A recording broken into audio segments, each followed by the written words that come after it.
Dear friends, welcome to our channel A to R teaching. तो आज की इस वीडियो में मैं आप लोगों को डीएलएड उर्दू प्रिपरेशन कराने वाला हूँ। यह है फर्स्ट क्लास। तो चलिए आज की वीडियो को स्टार्ट करते हैं। तो आप लोग देख सकते हैं टॉपिक क्या है हमारे, उर्दू जुबान व अदब का आगाज व अर्तका।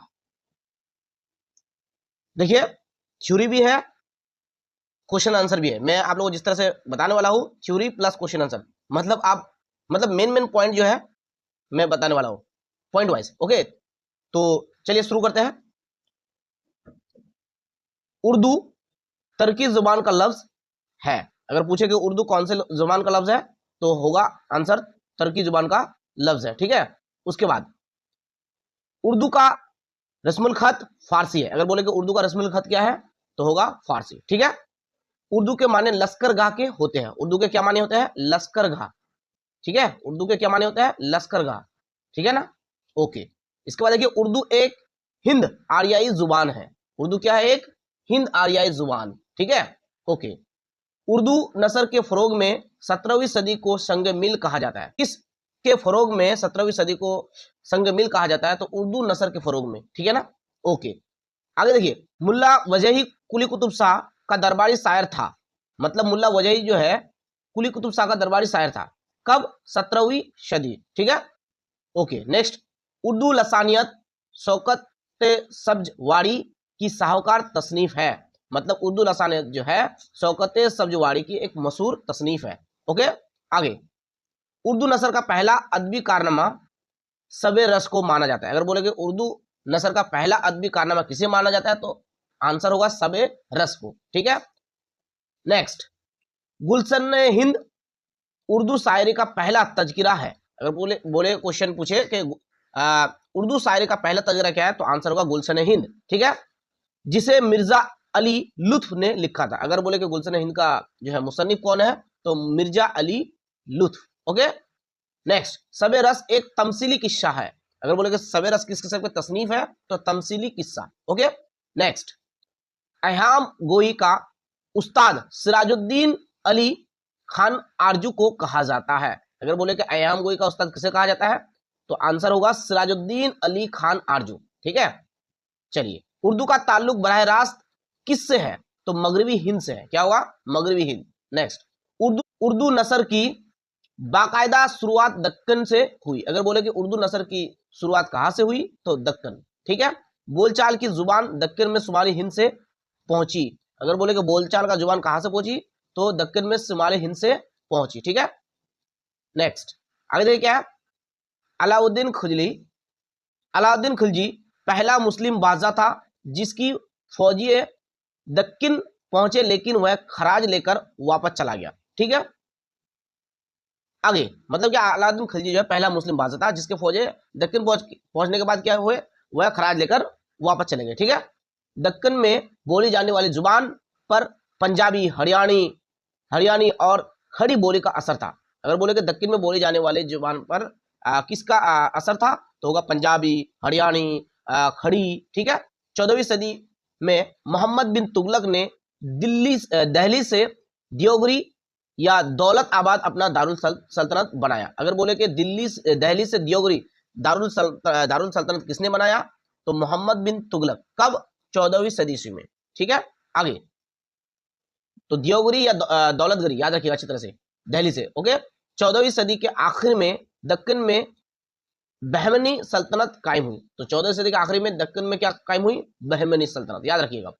उस दौर में इस जुबान को काफी तरक्की मिली क्योंकि सरकारी जुबान यही थी। मतलब उस दौर में जो है उर्दू जुबान को काफी तरक्की मिली थी क्योंकि यही सरकारी जुबान थी। ठीक है, उन सूफियों में पहला नाम ख्वाजा बंदा उन सूफियों में पहला नाम ख्वाजा बंदा नवाज गैसु दराज का है। तो अगर बोले कि मशहूर सूफिया का नाम क्या होगा उर्दू जुबान के दौर में जब वो अर्तका हो रहे थे, तो आंसर होगा ख्वाजा बंदा नवाज गैसु दराज। ठीक है, नेक्स्ट देखिए क्या है, महराजुल आसकीन ख्वाजा बंदा नवाज गैसु दराज की साहूकार तसनीफ है। अगर बोले कि महराजुल आसकीन किसके तसनीफ है, तो हो जाएगा ख्वाजा बंदा नवाज गैसो दराज की। ठीक है, मशहूर जो है ये तसनीफ है।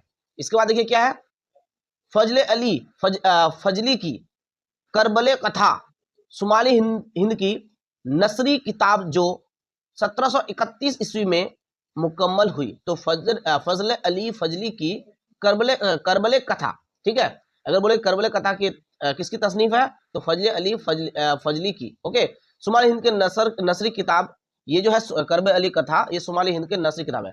अगर बोले कि करबले कथा कब जो है मुकम्मल हुए, तो आंसर होगा 1731 ईस्वी में, ठीक है। आगे देखिए, मौलाना सैयद सलेमान नदवी का ख्याल है कि उर्दू जुबान का आगाज बैरून हिंद से आए हुए मुसलमान की रहीने मिन्नत है। इनका कहना है, मौलाना सैयद सलेमान नदवी का ख्याल है, इनका कहना है कि उर्दू जुबान का आगाज है बैरून हिंद से आए हुए मुसलमानों के रहीने मिन्नत से है, ठीक है। मतलब इनकी वजह से जो है उर्दू जुबान का क्या हुआ, आगाज हुआ, ठीक है। आगे देखिए क्या है, सनियति कुमार चटर्जी लिखते हैं कि अगर मुसलमान हिंदुस्तान ना आते तो जदीद हिंद आरियाई जुबान की अदबी आगाज व इर्तका में एक सदी की ताखीर जरूरी हो जाती, ठीक है। कौन कहते हैं ये बात, सनियति कुमार चटर्जी, ठीक है। क्या कहता है कि अगर मुसलमान हिंदुस्तान ना आते तो जदीद हिंद आरियाई जुबान की अदबी आगाज व इर्तका में एक सदी की ताखीर जरूर हो जाती। ओके, आगे नेक्स्ट पॉइंट क्या है, मुसलमान तादाद में कम थे, उनकी जुबान अरबी व फारसी थी, इसलिए वह यहाँ की जुबान कबूल करने को तैयार हो गए। तो बोल रहे हैं कि मुसलमान जो है तादाद में कम थे, उनकी जुबान अरबी व फारसी थे, इसलिए वो यहाँ के जुबान को कबूल कर लिए, ठीक है, कबूल करने के लिए तैयार भी हो गए, ठीक है, उस वक्त के मुसलमान जो आए थे बैरून मुल्क से। ओके, मोहम्मद हुसैन आजाद ने उर्दू का इब्तिदाई सरचश्मा बुर्ज भाषा को करार दिया है। ओके, अगर पूछे कि उर्दू का इब्तिदाई सरचश्मा मोहम्मद हुसैन आजाद ने किसको करार दिया है, तो आंसर होगा बुर्ज भाषा, ठीक है। नेक्स्ट, मोहम्मद हुसैन आजाद लिखते हैं कि इतनी बात हर शख्स जानता है कि ये हमारी उर्दू जुबान बुर्ज भाषा से निकली है और बुर्ज भाषा खालिस हिंदुस्तानी जुबान है, ठीक है। तो मोहम्मद हुसैन आजाद लिखते हैं कि ये बात सबको पता है, हर शख्स जानता है कि हमारी उर्दू जुबान बुर्ज भाषा से निकली है और बुर्ज भाषा खालिस हिंदुस्तानी जुबान है, ठीक है। महमूद सेरानी के मुताबिक उर्दू का सरजमीन पंजाब है, ठीक है। इसके मुताबिक महमूद सेरानी के मुताबिक उर्दू का जो सरजमीन है वो क्या है, पंजाब, कहाँ है, पंजाब है, यानी कि पंजाब उर्दू का सरजमीन है महमूद सेरानी के मुताबिक, ठीक है। अगर पूछेगा किसके मुताबिक उर्दू का सरजमीन पंजाब है, तो आंसर होगा महमूद सेरानी। ओके, वह लिखते हैं कि उर्दू दिल्ली के कदीम जुबान नहीं है, बल्कि वह मुसलमानों के साथ दिल्ली जाती है। बोलते हैं, वो कहते हैं कि उर्दू दिल्ली के करीम जुबान नहीं, बल्कि वह मुसलमानों के साथ दिल्ली जाते हैं, और चूंकि मुसलमान पंजाब से हिजरत करके जाते हैं, इसलिए जरूरी है कि वह पंजाब से कोई जुबान अपने साथ ले गए होंगे। तो वो पंजाब से हिजरत करते जाते हैं, इसलिए वो जरूरी है कि वो पंजाब से कोई जुबान अपने साथ ले गए होंगे, ठीक है।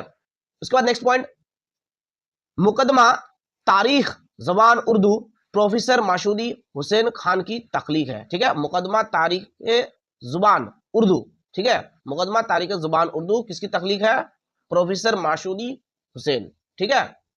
डॉक्टर सैयद एजाज हुसैन लिखते हैं कि उर्दू जुबान बुर्ज भाषा से बनी ना पंजाबी। देखिए, कहते हैं कि उर्दू भाषा जो है ना बुर्ज भाषा से बनी ना पंजाबी से, बल्कि मखलूत जुबान से मुतासिर होकर खड़ी बोली उसने अपनी बुनियाद कायम की, ठीक है। ओके, आगे देखिए, पंजाब में उर्दू हाफिज महमूद सेरानी की तख्लीक है। पंजाब में उर्दू किसकी तख्लीक है, हाफिज महमूद सेरानी। ओके, सैयद सलेमान नदवी के ख्याल में उर्दू की नशोनामा सिंध में हुई। उर्दू की नशोनामा कहाँ पे हुई, सिंध में, किसके ख्याल में, सैयद सलेमान नदवी के ख्याल में। ओके, मोहम्मद हुसैन आजाद से लेकर मासूद हुसैन खान तक तमाम लोगों का ख्याल एक दूसरे से मुख्तलिफ है। 17वीं सदी को उर्दू जबान व नसर की फरोग की वजह से संगमिल कहा जाता है। तो देखिए, 17वीं सदी को उर्दू जबान व नसर के फरोग की वजह से संगमिल कहा जाता है। अमीर खुसरू, तुलसी, कबीर वगैरह ने अपने अपने इलाकों में खड़ी बोली का इस्तेमाल किया, ठीक है। अमीर खुसरू हो गया, अमीर खुसरू, तुलसी, कबीर, ये लोग जो थे अपने अपने इलाके में क्या कर रहे थे, खड़ी बोली का इस्तेमाल क्या करते थे, ठीक है। इन लोगों के तो नाम जानते ही होंगे, ठीक है। मीर लिखते हैं कि उर्दू शेरगोई के जिस फन को हमने अपनाया उसे मुअत्तबर बनाने वाले खान आरजू थे। आगे देखिए, उनके बाद आबरू, नाजी, हातिम के दौर आते हैं। तो इनके बाद किनके दौर आते हैं, ये सब, ठीक है। आबरू और नाजी ने अयाम गोई को बढ़ावा दिया। ठीक है, अगर बोले कि अयाम गोई को किसने बढ़ावा दिया तो बढ़ावा दिया आबरू और नाजी। ठीक है, फाइज को मासूद हुसैन रजवी ने शुमाली हिंद का पहला साहिब दीवान शायर करार दिया। तो फाइज को मासूद हुसैन रजवी ने क्या कहा करार दिया? शुमाली हिंद का पहला साहिब दीवान करार दिया। तो अगर बोले कि शुमाली हिंद का पहला साहिब दीवान किसको करार दिया गया तो फाइज को किसने? मासूद हुसैन रजवी ने। ठीक है, ओके। उनके बाद मीर सौदा दर्द का दौर आता है। ठीक है, उनके बाद इनका दौर आता है। आगे देखिए, इनके शायरी को दिल और दिली के मरसिया का नाम दिया गया। किनके शायरी को? मीर के शायरी को क्या क्या नाम दिया गया?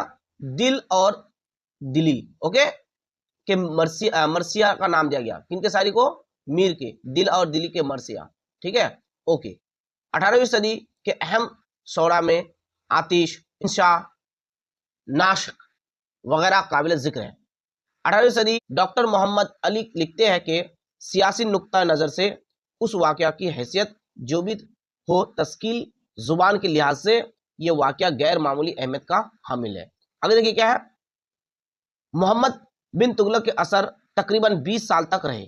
ओके, मोहम्मद बिन तुगलक से बगावत करके खुद मुख्तारी बहमनी सल्तनत कायम की गई। तो मोहम्मद बिन तुगलक से बगावत करके खुद मुख्तारी बहमनी सल्तनत कायम की गई। बहमनी सल्तनत ने दक्कन पर 177 साल हुकूमत की। कब? दक्कन पर 177 साल बहमनी हुकूमत सल्तनत। ठीक है, अदबी तख्लीकात के सिलसिले में जनूबी हिंद को अव्वलियत का दर्जा हासिल है। अदबी तख्लीकात के सिलसिले में, ठीक है, किसको? जनूबी हिंद को अव्वलियत का दर्जा हासिल है, यानी कि पहला मकाम है। कदम राव पदम राव फखरुद्दीन निजामी के मसनूई है, जिसे उर्दू की पहली मंजूम दास्ता कहा जाता है। ठीक है, किसको? कदम राव पदम राव। ठीक है, किसके है ये? फखरुद्दीन निजामी की मसनूई है। ओके, मसनूई कदम राव पदम राव 1430 से 1435 ईस्वी दरमियान तसनीफ हुई। मतलब 1430 से 1435 के दरमियान तसनीफ हुई। क्या? मसनूई कदम राव पदम राव, ये किसकी तसनीफ है? फखरुद्दीन निजामी की। ठीक है, ओके। नसरती को मुल्क कुल सौरा का खिताब आदिल शाह के दरबार से उसके शायरी के अजमत की वजह से मिला। तो नसरती को मुल्कुल सौरा का खिताब आदिल शाह के दरबार से, ठीक है, मिला उसके शायरी के अजमत की वजह से। ठीक है, यूसुफ जुलेखा मसनूई हाशमी बेजापुरी ने लिखी है। उस मसनूई में तकरीबन 20,000 असार हैं। तो यूसुफ जुलेखा मसनूई हाशमी बेजापुरी ने लिखा। किसने? मसनूई हाशमी यानी हाशमी बेजापुरी ने लिखा यूसुफ जुलेखा। इस मसनूई में तकरीबन 20,000 असार है, 20,000। कुतुब शाही दौर में इब्ने नसाती ने मसनूई फूल बन लिखी है। ठीक है, कुतुब शाही दौर में इब्ने नसाती ने मसनूई फूल बंद लिखी है। ठीक है, किसने? इब्ने नसाती। ठीक है, फूल बंद जो है मसनूई है, किसने लिखा? इब्ने नसाती ने लिखा कुतुब शाही दौर में। ठीक है, ओके। मौलवी अब्दुल हक को उर्दू का बाबा आदम कहा जाता है। तो बाबा आदम किसको कहा जाता है? मौलवी अब्दुल हक को, उर्दू का। ठीक है, मौलवी अब्दुल हक लिखते हैं कि सूफियों ही की जरूरत का फैल था कि उनकी देखा देखी दूसरे लोगों ने भी जो पहले हिचकिचाते थे उसका इस्तेमाल शेर व सुखन मजहब व तालीम और इल्म हुकूमत के शुरू कर दिया। ठीक है, तो मौलवी अब्दुल लिखते हैं कि सूफी ही की जरूरत का फैज था कि उनके देखा देखी है दूसरे लोग जो है उर्दू को जो है शेर व सुखन मजहब व तालीम और इल्म हुकूमत के एगराज के लिए शुरू कर दिया। ठीक है, यही वजह है कि मैं सूफिया इकराम को उर्दू का मोहसिन ख्याल करता हूं। ओके, आगे देखिए, उर्दू की इब्तिदाई नसूनमा में सूफिया इकराम का हिस्सा नामी मकाला मौलवी अब्दुल हक ने लिखा। तो उर्दू के इब्तिदाई नसूनमा में सूफिया इकराम का हिस्सा नामी मकाला किसने लिखा?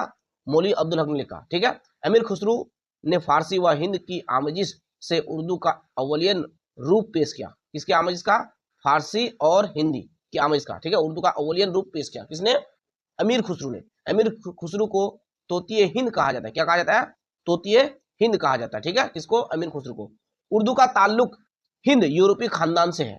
कहां से है? हिंद यूरोपी। ओके, उर्दू का जन्म खड़ी बोली से हुआ। उर्दू का जन्म किससे हुआ? खड़ी बोली से। उर्दू के बाकायदा आगाज की तारीख 1193 ईस्वी तस्लीम की गई। तो उर्दू का बाकायदा आगाज की तारीख जो है 1193 तस्लीम की गई माना गया है। ठीक है, उर्दू की इब्तिदाई नसूदनमा दक्कन में सूफिया इकराम के हाथों हुई। तो अगर पूछा जाएगा उर्दू के इब्तिदाई नसूदनमा जो है किन से हुई, तो दक्कन में सूफिया इकराम के हाथों से हुई। ओके, शाह वली अल्लाह दिल्ली के एक लायक एहतराम बुजुर्ग थे। ठीक है, दिल्ली के एक लायक एहतराम बुजुर्ग कौन थे? शाह वली अल्लाह। ठीक है, उनके बेटे रफीउद्दीन और शाह अब्दुल कादिर के कलम से 1786 और 1786 ईस्वी और 1790 ईस्वी में कलाम पाक तराजुम हुए। ठीक है, किसके बेटे? शाह वली अल्लाह दिल्ली के बेटे। ठीक है, उनके बेटे रफीउद्दीन और शाह अब्दुल कादिर के कलम से कब? 1786 ईस्वी से 1790 ईस्वी में कलाम पाक तराजुम हुए। ठीक है, आर्या कौम शुमाली हिंद में आबाद हो गई। अगर पूछेगा आर्या कौम कहां पर आबाद हुए थे? शुमाली हिंद में। ठीक है, माहिर लसानियत ने उस जुबान की तरक्की के 3 मेराज बताए हैं। 1 नंबर कदीम हिंद आर्याई, 2 नंबर कदीम हिंद आर्याई, 3 नंबर जदीद हिंद आर्याई। ओके, तो 3 मेराज बताए। यहां पर देखिए, कदीम हिंद आर्याई 1500 कापमीम से 500 कापमीम तक, मतलब हजरत ईसा अलैहिस्सलाम पैदा होने से 15 साल पहले से 500 साल तक। ठीक है,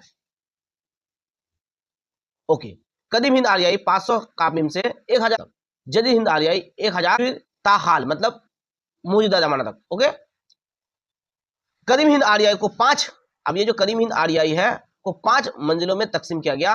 वेद की मंजिल, अहद मानती की मंजिल, रामिद मंजिल, देनोई मंजिल, टक्साली मंजिल। ठीक है, तो यहाँ पर आप देख सकते हैं जिसमें वेद लिखे गए। ठीक है, अगले नंबर में जो है वेद की मंजिल। ठीक है, उसके बाद 2 नंबर में जो है ये अहद संस्कृत आलिमों की जुबान कहला। रामिद मंजिल, इस दौर में महाभारत लिखी गई। ठीक है, याद रखिएगा अच्छी तरह, संस्कृत आलिमों की जुबान कहलाते हैं। कौन सा है? अहद मानती की मंजिल। वेद की मंजिल जो है जिसमें वेद लिखे गए थे। ठीक है, रामिद मंजिल, इस दौर में महाभारत लिखे गए थे। देनोई मंजिल, इस दौर में सरकारी जुबान संस्कृत का ताल्लुक मजहब से था। ठीक है, टकसाली मंजिल, इस अहद में संस्कृत जुबान असूल व कवायद की वजह से 2 हिस्सों में तकसीम हो गई थी। ठीक है, वस्ती हिंद आर्याई को भी 5 प्राकृत में बांटा गया है। तो यहाँ पर जो है, यहाँ पर देखिए, यहाँ पर कदीम हिंद आर्याई है ना, यहाँ पर होगा वस्ती हिंद आर्याई। क्या होगा? वस्ती हिंद आर्याई। ठीक है, तो वस्ती हिंद आर्याई को भी 5 प्राकृत में बांटा गया। 1 नंबर महाराष्ट्र प्राकृत। ठीक है, इसमें शायरी हुआ करती थी। ठीक है, उसके बाद शिवसेनी प्राकृत, अशोक घोष के नाटक में इस तरह के जुबान इस्तेमाल की गई। उसके बाद जीम नंबर में मगधी, यह जुबान मगधी यानी जनूबी हिंदुस्तान में बोली जाती थी।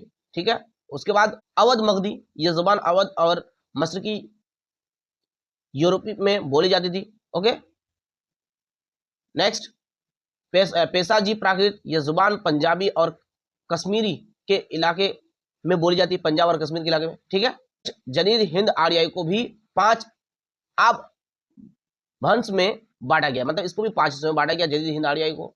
ठीक है, सुरसेनी आप भ्रंश, ये मिथिला के इलाके में बोली जाती थी, इसी से उर्दू और हिंदी निकली है।